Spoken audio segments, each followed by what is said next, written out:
Liverpool 4-3 Manchester City. The stats which show how they did it. Watch highlights of Liverpool's thrilling 4-3 win over Manchester City. Watch highlights of Liverpool's thrilling 4-3 win over Manchester City. Liverpool ended Manchester City's unbeaten Premier League run with a pulsating 4-3 victory at Anfield on Super Sunday. But how did they succeed where so many others have failed? With the help of in-depth data tools from our friends at Opta, we take a look at some of the key factors behind the win. Isolated Aguero. Sergio Aguero had not scored in any of his 5 previous visits to Anfield, and Liverpool succeeded in keeping him quiet again.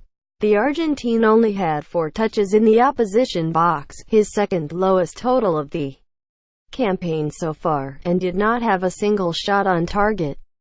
Sergio Aguero was the most tackled player on Sunday.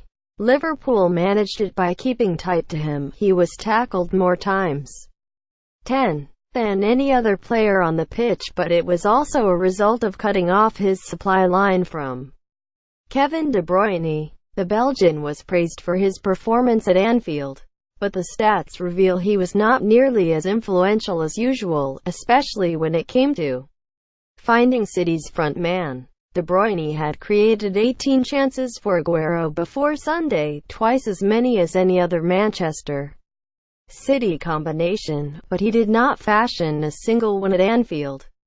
It was only the 4th time in 23 Premier League appearances that he has failed to create a chance this season. Kevin De Bruyne only completed 73% of his passes in Liverpool's half, with Aguero closely marshaled in front of him and red shirts closing in on him whenever he had the ball. De Bruyne only completed 26 of his 37 passes in the opposition half, giving him his second lowest completion rate in any Premier League game all season.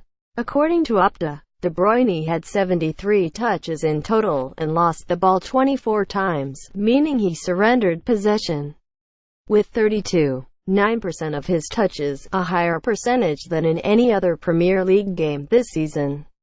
For Aguero, the numbers added up to limited service cans protection. Arguably the most important player in keeping De Bruyne and co at bay was Emre Can.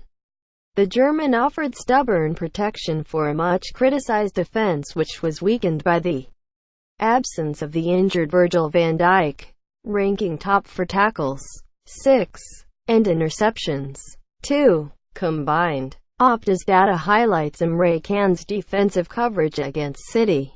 Opta's defensive coverage graphic shows the zone of responsibility of each player according to their defensive actions, and it highlights Can's influence at Anfield.